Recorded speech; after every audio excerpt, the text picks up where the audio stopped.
Good afternoon. It's Thursday, the 27th of November, 2014, just after 1 o'clock. Welcome to UK Column News. I'm your host, Brian Gerrish. With me in the studio is Nick Green, and we're going to be joined in a few minutes' time by Nick Anderson from American Free Press. So, weather first of all we're getting is cold, grey and gloomy. That seems to be the pattern across the UK, so a bit like the political situation. We'll start on a light-hearted note. Thank you to the person who sent through, were we aware of what Labour was giving away if you chose to donate some money? And the answer is one of these stylish limited edition Grayson Perry bags. We're fascinated as to what's on the front, whether this is a stylised British lion, could almost be a cross with a pig. Appears to have sticking plasters on its ears. I'm not sure what's on the leg. Foreleg, I think, has got a cross, couple of satanic stars. And this is clearly the sort of thing you need if you're going to be a full supporter of Ed Miliband's Marxist New Labour government. Well, I think this is the personality behind the bag. Here's Grayson Perry. Channel 4 had an article talking about an exclusive 2-year deal with Channel 4. Rather unusual gentleman, because he enjoys cross-dressing. So we're just going to say, well, clearly this is the sort of thing that Ed Miliband thinks that's a role model for Labour supporters. And this was a little bit cruel, but somebody suggested it was appropriate. Is it a free bag with Labour membership or just an old bag? We're not too sure. But there you are. If you want to know the seriousness of British politics today, never mind the state of the country, people can't feed themselves, get into a little bit of cross-dressing, and don't forget to get your little bag from New Labour.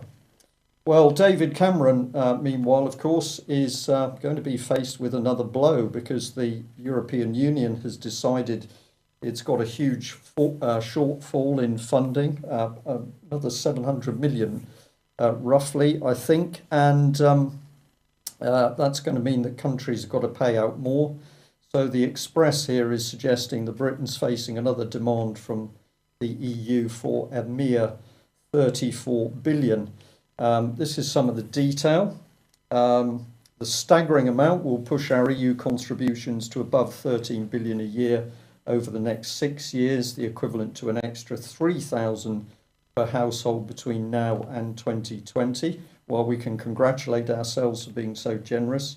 And according to the European Court of Auditors, David Cameron will be legally obliged to make up his share of the EU's, apologies, I think I said 700, it's 259 billion shortfall by the end of the decade. Now, of course, remember that the EU has failed to produce any full audited accounts for the past 18 years. I knew you'd do that, Nick. Just pop it back on screen a second. I'd add a little bit here, because let's look at how David Cameron dealt with the 1.7 billion that we were asked for. Well, he tweeted out a reply. He said, I said we wouldn't pay 1.7 billion on December the 1st. We've now halved that bill and we'll pay nothing until next July. We're delivering for Britain. We're delivering for Britain. Well, we think actually this is part of David Cameron's electioneering. So we're saying for more homelessness, hunger, wars and fraudulent waste of public money in the EU and elsewhere, do vote Conservative 2015. You know it makes sense. We clearly deserve this man, so let's get out there voting for the Tories in 2015. And on that happy note of the state of the nation in UK, let's introduce Mark Anderson and see what he's got to say about the state of the nation in the USA. Hello, Mark. Good morning. How you doing? Well, good afternoon to you. Good afternoon to us. I think it's still quite early where you are. Yeah, I always get up early anyway. Usually my best writing and all that is in the morning when there's least disturbance. But, well, of course, on this side of the big pond, we have the Ferguson fallout, which I think you'll be talking about in a few minutes. But on both sides of the big pond, And there's a lot of activity in the U.S. right now for the Transatlantic Trade and Investment Partnership. And what we need to remember about free trade is it's always done under cover of controversial issues like ISIS, like Ebola, like Ferguson. These free trade deals stalk the economies of both our respective countries, and they are almost always a big loser across the board, particularly for the lower and middle classes. And I've a little writing and research on it. And the big thing to watch right now is as the lame duck congressional session winds up here in Washington, as the new Congress is seated early next year, then they're going to really go forward with this TTIP trade deal, as it's known for short, the Transatlantic Trade and Investment Partnership. So the globalists and elitists are getting their ducks in a row to pass this trade deal. And I'm watching it very closely, and we'll see how that goes. I understand. Is our connection okay? It's a little bit broken at the moment. We can still hear you. It's just a little bit ragged. I think you should keep going, and we'll see whether it clears. And if not, we might have to try and reconnect.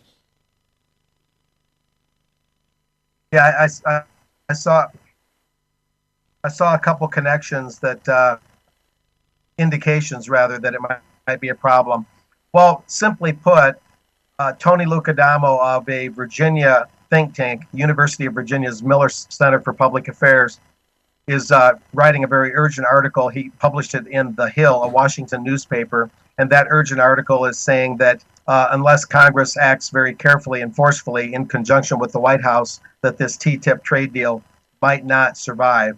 And the ultra wealthy upper crust, the 1%, they really want this TTIP to pass through to join the NAFTA agreement, the North American Free Trade Agreement, and to join the Central American Free Trade Agreement and other trade deals that have been pushed through Congress over the last 20 years or so to keep building the global world order that consists of these building blocks that we identify as these free trade deals. And they universally cause problems across the board for the economy. In the U.S. alone, they've depleted the manufacturing base. They've exported the vast majority of the good-paying jobs here and turned the U.S. largely into a low-wage service economy. And so the Transatlantic Trade and Investment Partnership will be more of the same. There's really nothing different about it compared to NAFTA and CAFTA, the other trade deals I just mentioned.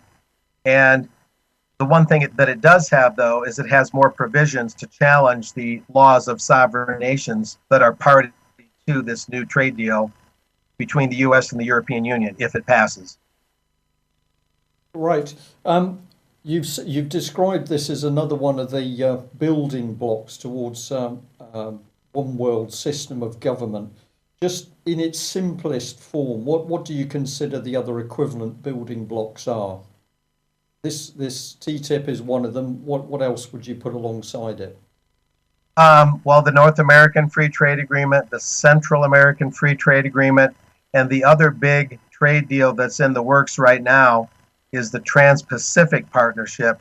That would be the mother of all trade deals. It's called NAFTA on steroids. And of course, that involves nations on both sides of the Pacific, just like the TTIP is the U.S. and the EU on both sides of the Atlantic. And together, those two trade deals, TTIP and the Trans-Pacific Partnership, would probably gobble up about at least 70% of global GDP. So those are the main building blocks. And of course, when you have the African Union and other alphabet soup organizations like that, you're looking at more trade deals in the works. And that's the way it usually works. You have like the European Union, the African Union, the Asia Pacific Union. Whenever you hear the word union, that's the general grouping of nations. Then on top of that is superimpose these trade deals. It always follows that pattern to regionalize everything and then put trade deals in to sew it all together region by region. Yeah. It's just as it's turned out today, you're talking about the macro picture here, what's happening on a global scale with these huge trade deals. A little bit later, I hope you will still be with us.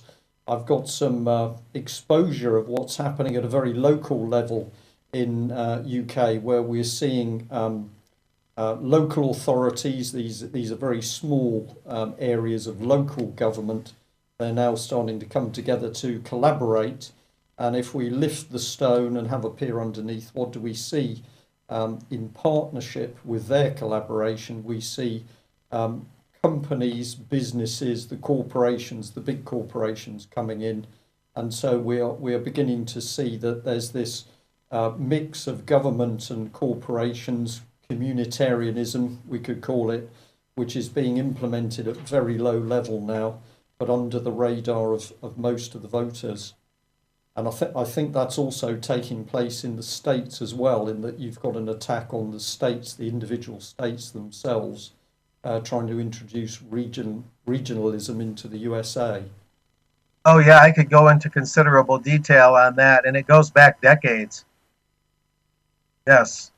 Would it be true to say that most of the American public have no idea that that's going on? They live in a state, wherever it is, California, Utah, and as far as they're concerned, that is the way the system's working. But this regionalisation is happening out of their sight, out of sight and out of mind. Yeah, largely true. Of course, even when the Federal Reserve privately owned central bank was founded here, they divided the nation into 12 regions, and the Fed would then micromanage the banks within each of those 12 regions. The Federal Reserve Bank of Chicago, the Federal Reserve Bank of New York, the Federal Reserve Bank of Dallas, Texas, and so on. So this regionalization really hit pay dirt, pardon the pun, for the bankers in 1913 when they created the Fed and the 12 regions of the Fed. From there, there's been micromanagement of the economy, even at the county level, through all sorts of regulations and building codes, literally telling you how much space you can have in between the little holes on your screen door. And there's international building codes that localities have adopted here.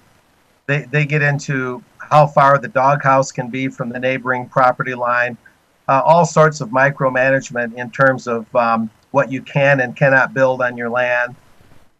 So the macro and the micro goes together to, kind of standardize and have an authoritarian system on how people live, the way they use their land. And that's been going on here for the better part of 100 years, even with urban renewal in the 1960s and all sorts of land edicts and eminent domain and land condemnation that favors corporations.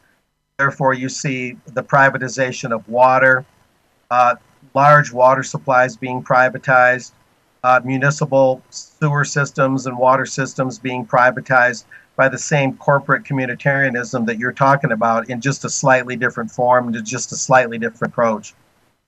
Right. It's just come up on the chat room that somebody's saying that they read yesterday that the Chinese now own the Federal Reserve and the International Monetary Fund.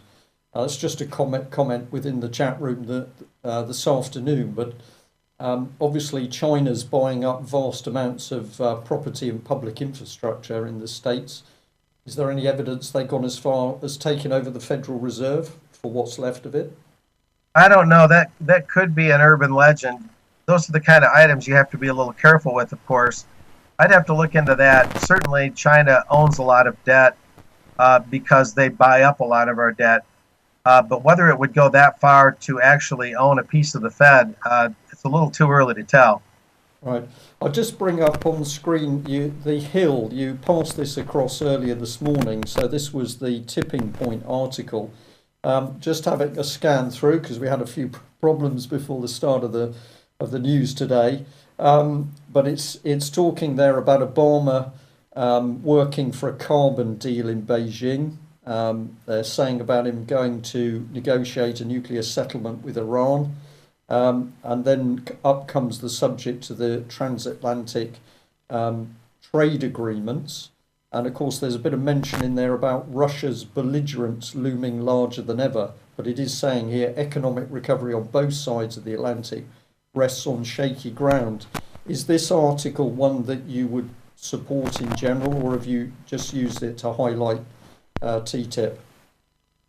No, it's one I would largely not support, but yes, to highlight the transatlantic trade deal. This blogger for the public policy group, Tony Lucadamo, he works for the University of Virginia's Miller Center for Public Affairs. I put this out there really as a dartboard, if you will. He's saying President Obama, quote, needs a foreign policy accomplishment more than ever. And TTIP, the transatlantic trade deal stakeholders on both sides of the Atlantic must act now, this writer argues, or this great moment, this opportune moment will pass us by. Well, he's talking, of course, about the elite upper crust of the world on both sides of the big pond wanting yet another trade deal. And as I described earlier, this is yet another one of these highly damaging free trade deals that depletes manufacturing, exports the best jobs, and turns economies into low-wage service economies, and usually harvests natural resources from host nations and then exports those natural resources, raw materials, without really creating any finished goods or products and the resultant wealth and paychecks that comes from that. So the writer is saying that President Obama needs a foreign policy accomplishment, and the transatlantic trade deal is the answer to that for President Obama. And Congress right now is winding up the old session, the 113th Congress, the 114th Congress seated in January. That will then have a Republican majority in both the Senate and the House. And that's when I believe they're going to go full bore on this transatlantic trade deal alongside the Trans-Pacific trade deal that I mentioned earlier, which is NAFTA on steroids. So all eyes should be on what's going on behind the scenes here. They're using ISIS and Ebola and Ferguson, even though those are real issues, they're using those to kind of cover up these global building blocks that I described earlier in the show. Okay, well, thank you very much for that.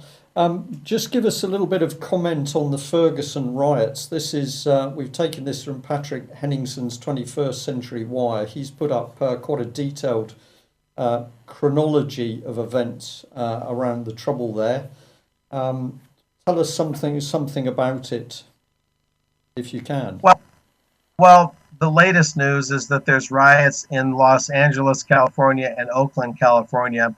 This is one of those issues, of course, that turns on a dime, as they say. And looking at the bigger picture, it's important for audiences in Europe and Britain and America to realize that in some cases, the police aren't always wrong. This might be one of those cases where, of course, it's a mixed bag. Both parties, Michael Brown, the victim, and the police officer, I think are both guilty of some bad judgment and very unwise behavior. But in this case, it does look like the victim egged on the police officer. Now, the police officer didn't have to shoot him 6 times, in my opinion. And I'm not saying the officer is innocent by any means. I think the media is painting him almost as too much of the victim, that being the police officer. But both played a hand in the tragic event that happened with the young black gentleman ending up dead. But he did just get done robbing a store. He did behave in a very unlawful manner. Michael Brown, that is the victim. And so it's not as if he is crystal clean in terms of his behavior. But there are many instances, however, where police officers shoot first and ask questions later. There's been a recent incident here in the States where a young boy had a plastic gun and was shot dead by a police officer. You know, they really should figure and probably assume that a young boy, maybe 10, 12 years old, whatever his age was exactly, I don't have it in front of me, they should probably assume that he doesn't have a real gun, and even if he did, he's not going to do a lot of damage with it, maybe only to himself. And so there are instances a couple years ago where a Brownsville, Texas police officer gunned down a student in the hallway of the school, and that could have been avoided. The young man was not even assumed to have had a gun, maybe only a knife. And then in San Antonio, Texas, a police officer actually pursued a young man who he assumed had a gun, but it turned out that he didn't, and that officer killed the student right near or on the school grounds in San Antonio, Texas. So officers here too often are assumed to be the anointed ones, if you will, simply because they wear a uniform and a badge. But oftentimes, uh, uh, war veterans come back from multiple tours of duty in Iraq or Afghanistan. Next thing you know, they're on a police force, and they kind of treat the regular citizenry as if they're a war enemy. And so you have all sorts of dynamics at work. But in the case of Ferguson, I do believe by and large, this is one case where the police officer did what he felt he had to do. He probably used excessive force, but that does not mean that the victim was innocent here. In fact, he had just committed a crime. So it's important to get the facts straight and see through the hysteria. Okay. Well, if you can just stay with us for another couple of minutes, I'd just like to run through the next article, which was looking about what's happening with local government in UK, and I value your comments. Are you all right for another 5 with us? Sure, 5 or 10, as long as, especially if we're getting a good transmission here. So, Yeah, no, it's fine now. We can hear okay, good. you loud and clear, as they say. Well, this Okay. is a Western Morning News article. This is one of our local newspapers from the southwest of England, and of course the headline is very clear: Devon councils collaborate to save money, and it says that 3 councils, Exeter City Council, Tinbridge District Council and East Devon District Council, have agreed to look into shared decision making on planning, housing, resources and infrastructure. And this is, of course, because they're having their budgets cut by central government. It's described here as it's the latest move to make economic savings in the face of swinging cuts by central government to local government grants, and comes after South Hams and West Devon agreed to share management structures. So they introduced another local council there, or sorry, 2 more, South Hams and West Devon. So this is the article, and you can say, well, there's not a lot in that, is there? What we've got is central government saying we've got no money. Well, they wouldn't have any money, would they? Because they're handing it all over to a fraudulent European Union. But central government cuts the money, and then we have a little article in the paper saying, well, our local councils are trying to do everything they can to give us value from money with the budgets they've got remaining. So we thought we'd do a UK column news investigation into this, and we found a rather more complex pattern going on. So first of all, let's have a look at this East Devon collaboration. So here we are with the 3 main councils. We've got East Devon, we've got Exeter City Council and Tinbridge. And it all seems fairly straightforward. They're going to work together. But actually, in the background, we've already got other partnerships. And this is one of them that I've selected. It's called Exeter and East Devon Growth Point. It's a partnership for growth. And who's involved in that? Well, we've got Devon County Council, we've got Exeter City Council again, and we've got East Devon again. But then we get a little clue, because in the bottom we've got a government department, the Homes and Communities Agency. So in the first instance, this second one, the Growth Point, looks as though it's to do with local councils representing local people coming together.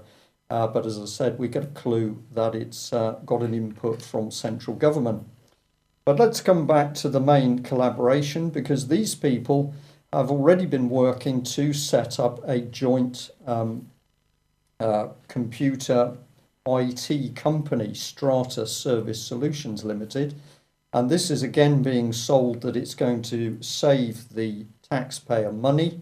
But what we've got is 3 public bodies now setting up to operate commercially with the line that trust us, because what we're doing is saving you, the taxpayer, money. Now, mentioned in the article was this little organisation, Heart of the Southwest Local Enterprise Partnership. I didn't read it out from the part of the Western Morning News that we had on screen, but at the end of the article, this gentleman, Steve Hindley, who's the chair of Heart of the Southwest, had this to say. He said he fully supported this closer collaboration, and he's convinced that it will be of enormous benefit to everyone concerned. So we say to ourselves, well, hang on a minute, who is the heart of the Southwest, and where does Mr. Steve Hindley fit in, particularly as he is a very senior person in a very profitable building and developers company called Midas. Well, if we have a look at Heart of the Southwest, we quickly get a number of other big names. We've got Supercat Limited, which is building all-terrain vehicles, including for defence type industries. We've got Southwest Water, the private company making literally tens and tens of millions out of providing us with our own water, presumably after it's come out of the skies. We've then got a nebulous little organisation, Working Links, which says it's getting people into work. And then we've got a legal company, Clark Wilmot.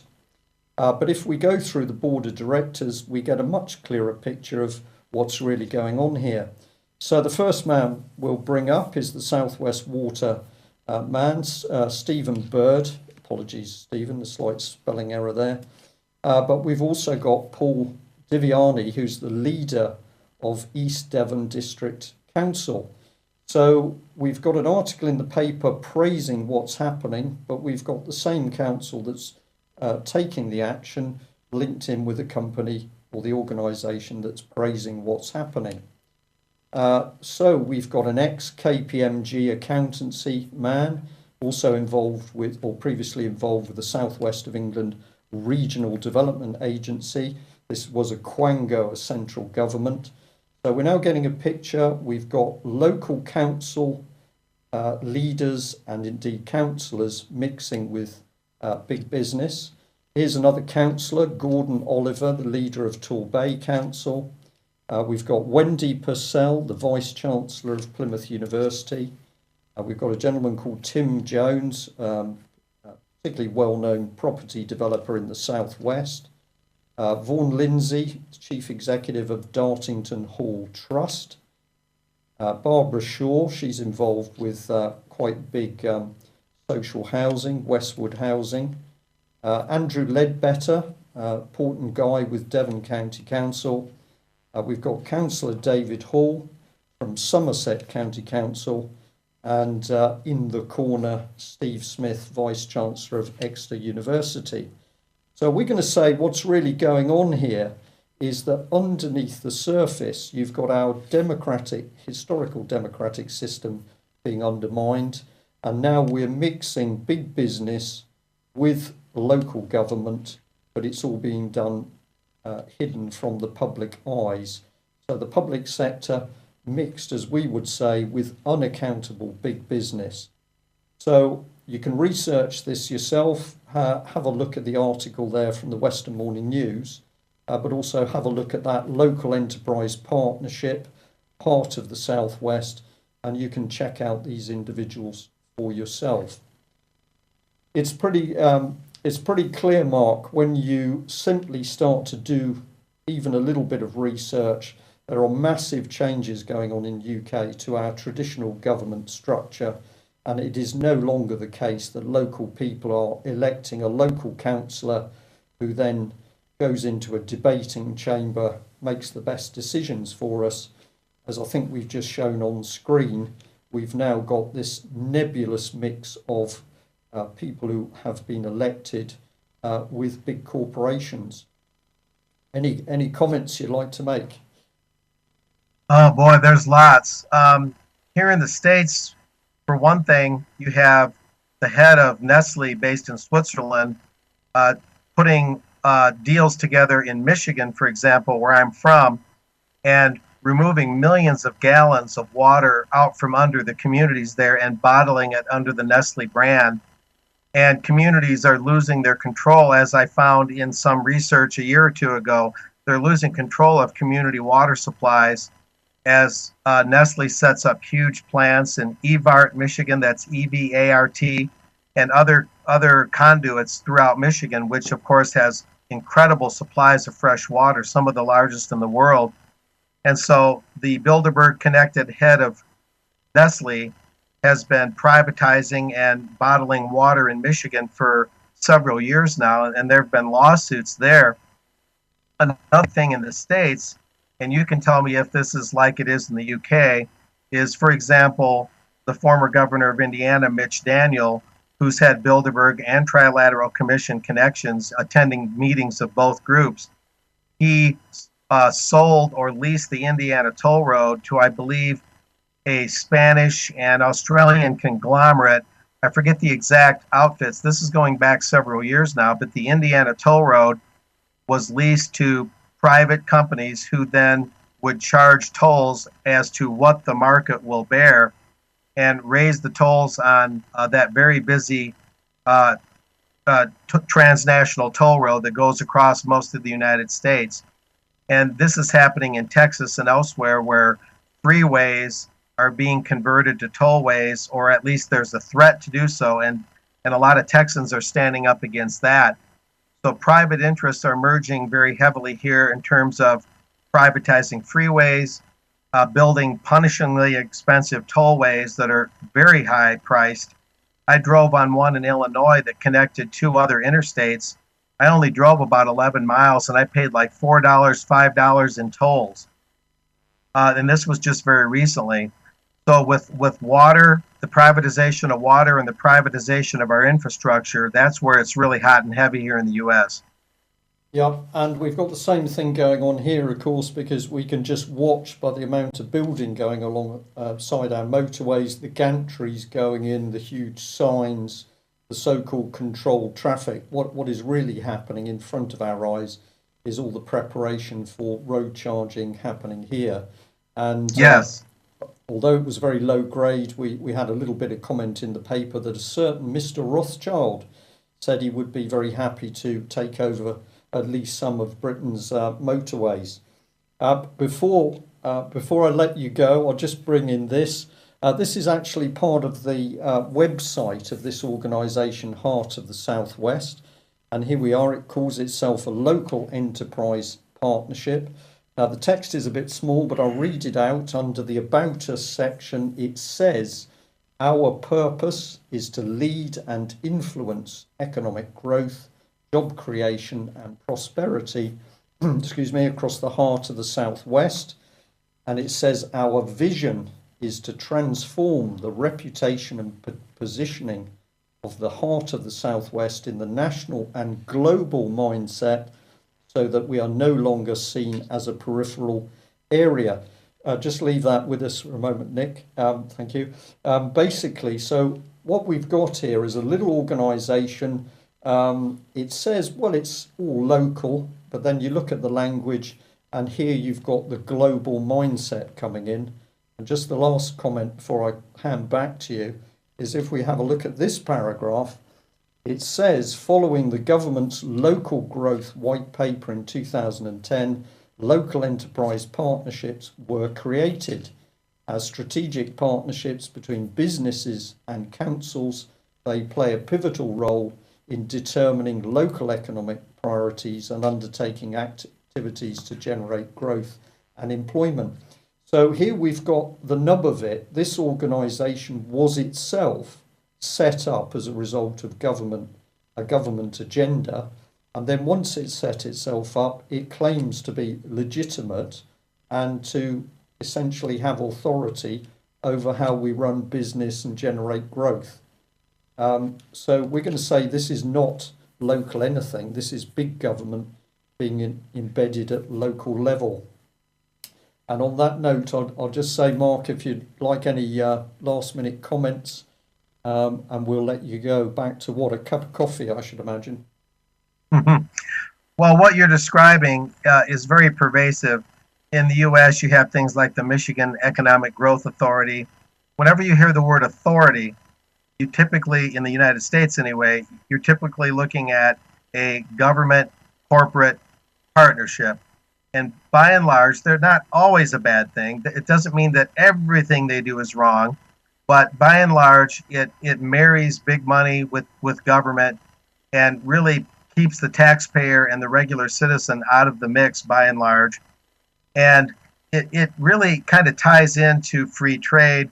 You know, you have the Overseas Private Investment Corporation. That's the same thing on an international scale. It literally pays companies money, government subsidies from the taxpayer to move their operations overseas.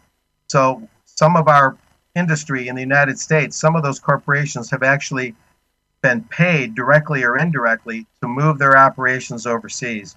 Not only do they harness the cheap labor overseas, not only do they send their goods back into the US without a tariff and import tax, but they actually are paid to relocate.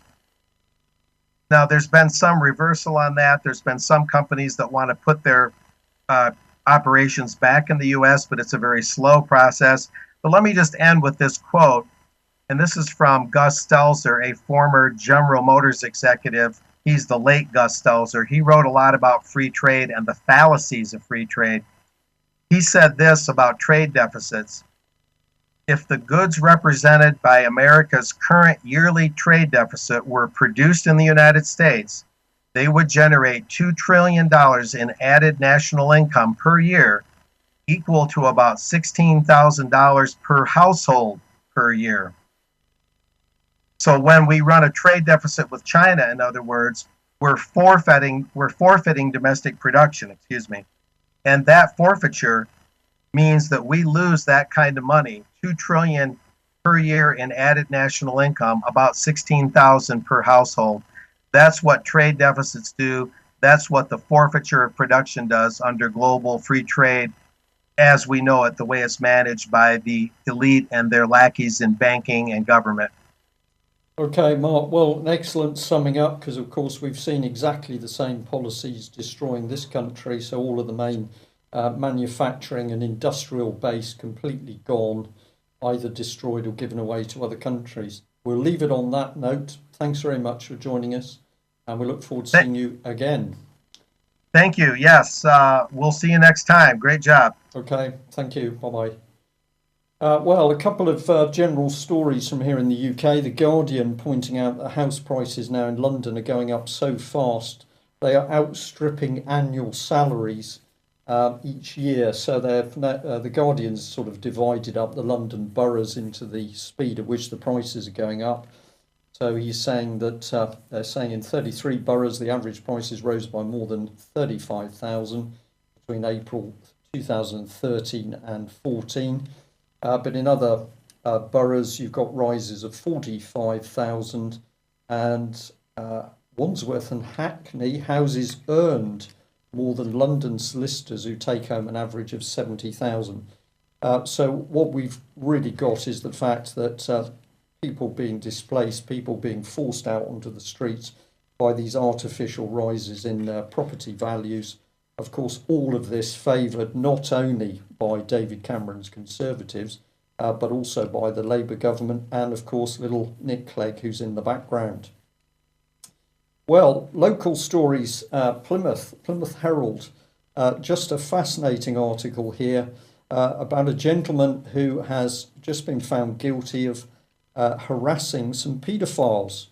And the basic story is that he appeared in court having pursued a course of conduct which amounted to harassment. And that is that he went to take some photographs of 5 men, and he told them their images would appear on the website UK Paedophiles Expose, accompanied by details of their offences. Now, he ends up in court charged with harassment. The prosecutor, Caroline Gates, attempted to have the names of the men banned from being published. This was actually turned down by District Judge Kevin Gray, following representations from Andrew Stone's solicitor. But what have these men been up to? Well, 3 of the men had appeared in Plymouth courts, while the 4th was convicted at Exeter Crown Court. One was a pensioner caught with nearly 50 indecent images of children. Another had 500 indecent images. Another man was jailed for 8 months, suspended for 2 years, after officers found 400 images of naked children on his computer, 51 of which showed children suffering serious abuse by adults. And we're going to add to that satanic law, because what we've now got clearly happening in this country on a regular basis is common sense inverted. We have got the abusers of children being protected by the state under what is clearly bad law, the application of harassment in this case. But there you have it. Robert Greene, of course, still remains at home. We'll give you an update on him tomorrow. What's he tried to do? He's tried to stop child abuse. He's still reporting on bail, waiting for his trial in January 2015. And of course, Melanie Shaw, who was herself a child abuse victim, put in jail for 3 months with little evidence and a very strange following court case. Well, perhaps this shows that all is not quite right in the country. It's come from Huffington Post, but they're pointing out that Tommy Robinson, former creator of the EDL, has been speaking at Oxford University.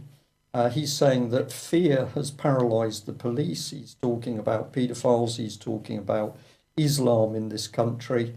And there's been a bit of consternation amongst the students.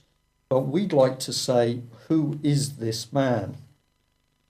We reported this some time ago, that he'd been jailed as part of a mortgage fraud. This was obviously reported here in The Guardian, and he was sentenced to 18 months in jail. But the man had also been involved in a row between the London School of Economics and the BBC as he turned up to a film lecture.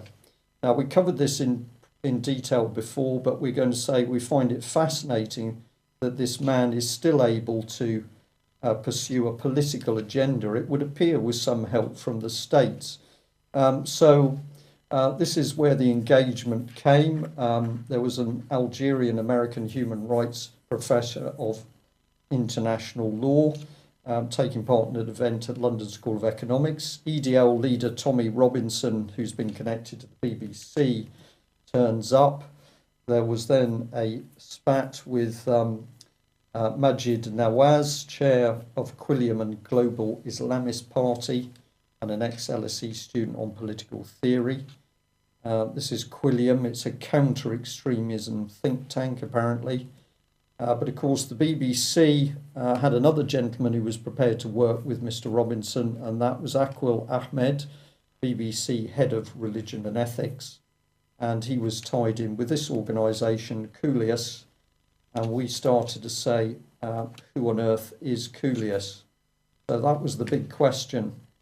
And this was the original media website for them, where you could get a bit of basic information on the company, but not any real detail on the directors and so forth. And of course, here they are boasting that a Coolest media interview was used by the Sun newspaper, and that brings us right round in full circle back on the Lee Rigby story.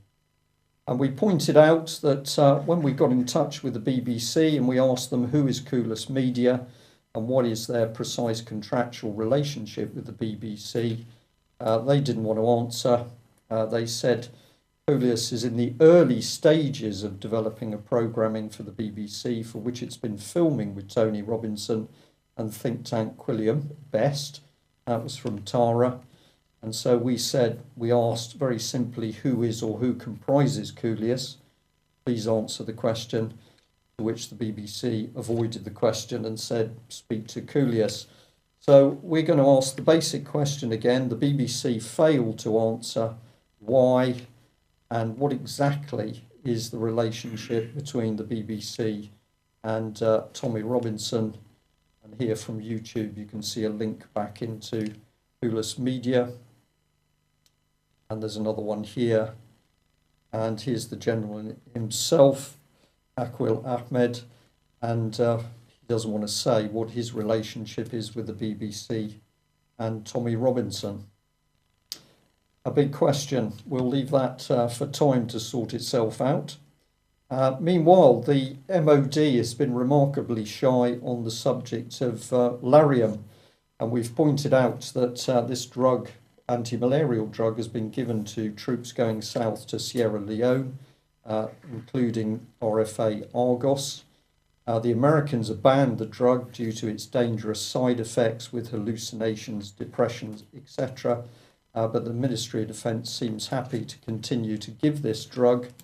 So it was applied on or given to troops on board RFA Argus.